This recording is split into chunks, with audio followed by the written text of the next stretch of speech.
Human rights attorney Michael Ratner joins us now in the Firehouse studio, president of the Center for Constitutional Rights, author of the book, The Trial of Donald Rumsfeld, among others. Welcome to Democracy Now! I want to talk about the secret memos. Let's start with this hearing that has been called by Patrick Leahy, chair of the Senate Judiciary Committee, calling for an investigation into Bush administration crimes. You know, I won't say I'm exactly biased here, but I think essentially that the Leahy Commission is an excuse for non-prosecution.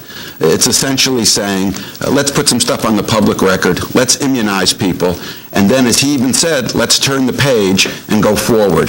That's really an excuse for non-prosecution. And in the face of what we've seen in this country, which is essentially a coup d'etat, presidential dictatorship, and torture, it's essentially a mouse-like reaction to what we've seen. And it's being set up really by a liberal establishment that is really in some ways, in many ways, on the same page as the establishment that actually carried out these laws. And it's saying, okay, let's expose it and then let's move on. And he even says, what we're going to do with the Truth Commission is we're going to look and see what mistakes were made. I mean, just ask the 100 people who were tortured in the secret states about what mistakes were made, or ask the 750 people at Guantanamo, or ask the people at Abu Ghraib. This is not about mistakes. This is about fundamental law-breaking, about the disposal of the Constitution, and about the end of treaties. So I think actually that Leahy's current proposal is extremely dangerous. I call it the Lane Commission, or basically an excuse for non-prosecution. And you think that there's no essential difference between him and the the White House position at this point? You know, I don't think he would be out there without the Obama administration at least saying this is maybe a way to go. Look, there's a lot of pressure in this country right now for prosecutions. I mean, the polls indicate that people want to see a criminal investigation. We've had open and notorious admissions of waterboarding by people like Cheney, and we know that waterboarding is torture even according to Obama. So how do you diffuse that pressure? And one way you diffuse it is you set up a, quote, Truth Commission that's going to give immunity people, and then, as Leahy himself says, the word he used, I think, is that he objects to those fixated on prosecution.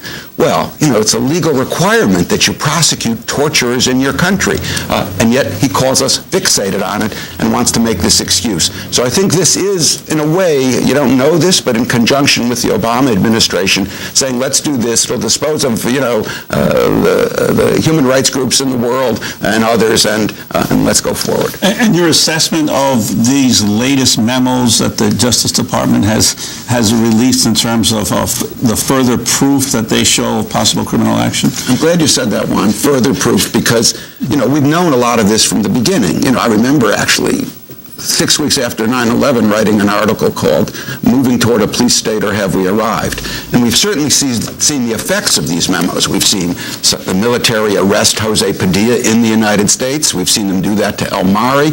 We've seen torture. We've seen secret sites. We've seen warrantless wiretapping. But what we see in these memos, and I recommend them to everybody, because you read these, you are seeing essentially the legal underpinnings of a police state or a dictatorship of the president. There's no doubt about it. That's what it is, and it's not theoretical. These were the actual building blocks of what we had in this country for 8 years, in which, in the one you mentioned when we opened, Juan, that what happened here was one of these memos said the military could operate in the United States and operate in the United States despite the Posse Comitatus law, which prohibits the military from operating in the United States.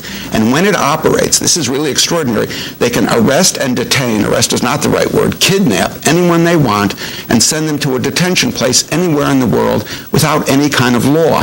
And then on top of that, they can disregard the First Amendment. So this conversation we're having right now, they could say, well, this is harmful to the national security of the United States. That's what these memos say.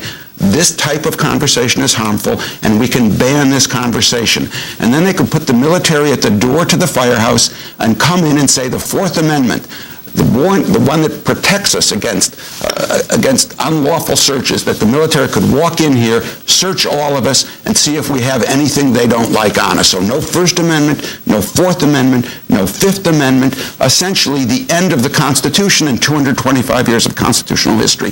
In the face of this kind of memo, we're seeing Leahy say, let's see what kind of mistakes we made.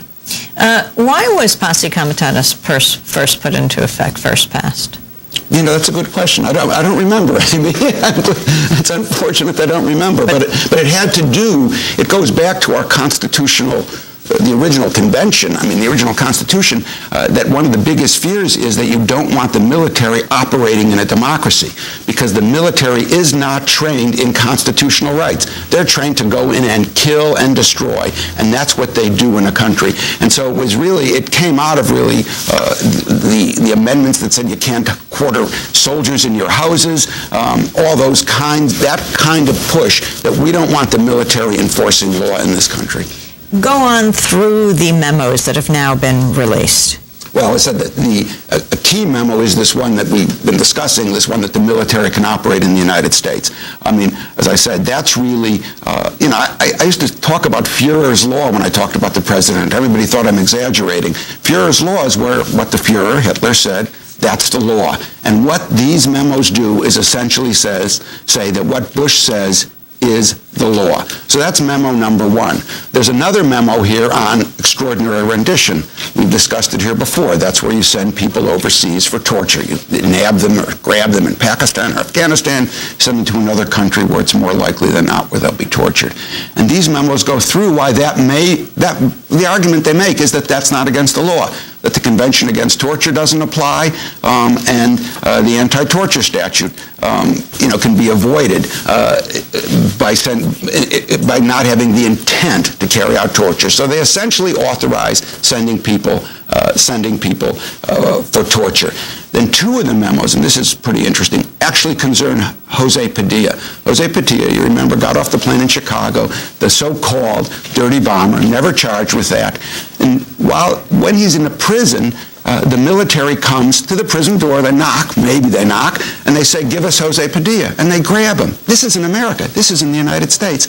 And they take him, and for 5 years they put him in a military brig. Two of the memos justify and say the president had the power to do that to Jose Padilla, an American citizen living in the United States, that the military could come in and get him. Then a couple of these memos go to parts that we haven't yet seen exposed, which I think will be a broad and vast intelligence effort in the United States, surveillance effort done by the Department of Defense under the auspices of these memos to essentially surveil and look into what all of us are doing in the United States. That hasn't come out yet completely, but it's going to be in these memos. And there's another memo on the warrantless wiretapping that essentially says the commander-in-chief can carry out warrantless wiretapping as his commander-in-chief power. And let's look at what these memos were built on. First you have the question of, are we at war at all? So first you have this questionable proposition that the war against al-Qaeda, so-called war against al-Qaeda, or the global war on terror is a war at all, or shouldn't this be really a legal operation in which people are arrested and charged?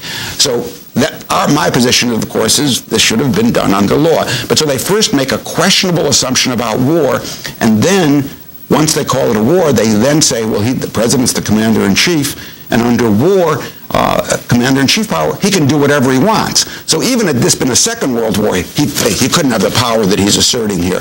I have to say that, to see these memos, to put it into that they were actually instrumentalized, this is not just theoretical. This is what was happening here for 8 years, essentially a dictatorship. And then to see the response of many of the Democrats here to saying, oh, let's just expose it and turn the page.